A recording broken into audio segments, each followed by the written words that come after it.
Bonjour les amis. Comme jadis dans nos villages, les soirs autour du feu ou au clair de la lune, je vous suggère que nous puissions nous raconter des histoires.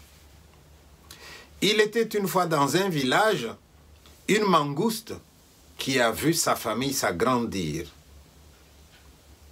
Elle s'est dit, la maison que j'occupe maintenant n'est plus suffisante pour que nous soyons à l'aise.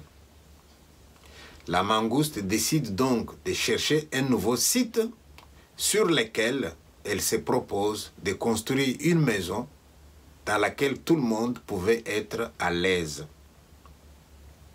Elle trouve un site. Première opération, il faut débroussailler.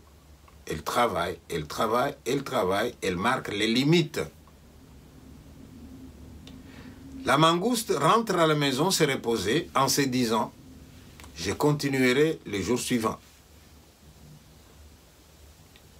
Les jours suivants, quand elle vient pour travailler, elle trouve que quelqu'un d'autre a continué son travail. Elle avait arrêté à la moitié et là, tout le travail était fini, donc le site était prêt à accueillir la maison. La mangouste se pose des questions.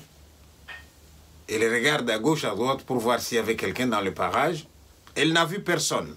Elle dit, c'est peut-être quelqu'un qui a voulu m'aider et qui veut rester anonyme. C'est possible. Un jour, la mangouste vient pour commencer à creuser la fondation. Elle creuse une partie parce que la maison était vaste. Elle s'est dit, le reste, je ferai demain. Et quand la mangouste revient le jour suivant, elle trouve que quelqu'un d'autre a fait l'autre partie du travail.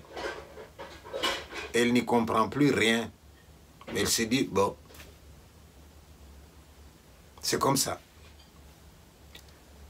Au 4e jour, la mangouste s'est dit, je vais commencer maintenant à construire. Elle commence une partie de la fondation et quand elle revient, quelqu'un d'autre a fait l'autre partie de la fondation. Nous sommes dans la même logique. Hein. Les jours où elle fait un mur, quand elle revient, un autre mur est fait. Les jours où elle fera le 3e mur, 4e jour, un autre mur est ajouté. On arrive à l'étape où il faut maintenant faire la toiture. Elle va chercher du bois. Elle commence la charpente. Elle fait une partie.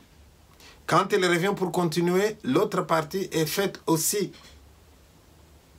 Il est temps maintenant de couvrir la maison. La mangouste va chercher de la paille. Elle vient déposer des bottes de paille. Elle vient déposer des bottes de paille. Un jour, elle monte sur la toiture pour couvrir la maison. Elle a travaillé, elle a travaillé. Elle n'a fait que la moitié de la maison.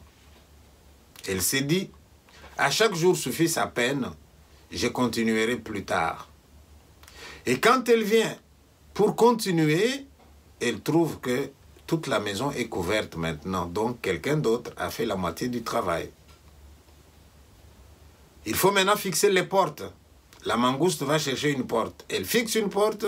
L'autre jour, elle vient pour voir, eh bien, quelqu'un d'autre a fixé une autre porte là où il manquait une porte. La même chose pour les fenêtres. Quand on fait le bilan, eh bien, la mangouste a fait la moitié du travail et quelqu'un d'autre a fait la moitié du travail. Arrive maintenant le jour où il faut déménager. La mangouste prend ses enfants. Venez, nous allons occuper maintenant notre belle maison. La mangouste s'approche de la maison avec ses meubles. Elle installe tout ça dans une partie de la maison. Et à sa grande surprise, elle voit un léopard qui vient tout doucement, majestueusement, suivi de ses enfants, avec ses meubles qui entrent pour s'installer. La mangouste demande au léopard, « Oncle, c'est toi qui faisais chaque fois la moitié de mon travail. » « Eh oui. » « Donc, nous allons vivre ensemble. » Le léopard dit, « Ben oui, j'ai fait la moitié du travail, nous allons vivre ensemble. » La mangouste se pose la question. La mangouste sait bien que le léopard est fourbe. Qu'est-ce qui va se passer? Comment va se passer la cohabitation?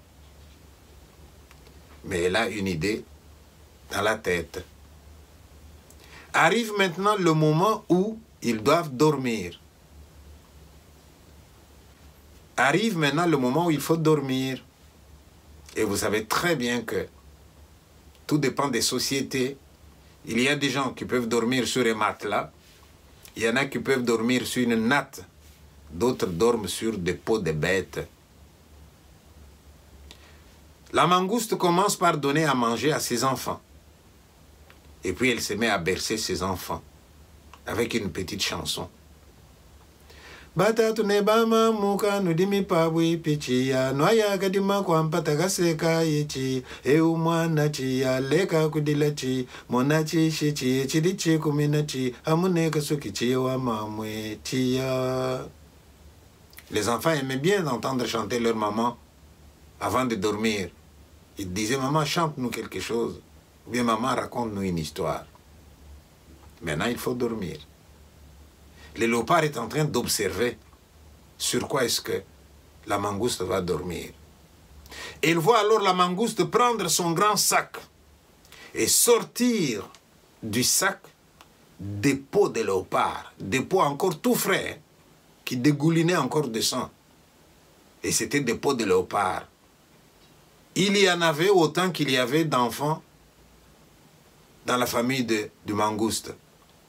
La mangouste étale la première peau, elle étale la deuxième peau, elle étale l'autre peau, elle étale les peaux et dit aux enfants, dormez. Et il prend une peau encore beaucoup plus grande, elle met par terre, elle s'installe. Et là, le léopard se met à trembler. Il s'approche, il demande quand même à la mangouste, oncle, où est-ce que tu as trouvé ces peaux? Et la mangouste lui répond, les peaux d'un léopard. Mais c'est pas difficile à trouver. C'est comme là où on est toi avec moi. Mais je peux avoir ta peau et la peau de tes enfants sans aucun problème. Et la mangouste s'endort. Pendant que la mangouste s'endort, qu'est-ce que le léopard fait? Il réveille ses enfants, ils sortent, ils prennent leurs meubles et ils sont partis. Et la mangouste est restée toute seule dans sa maison.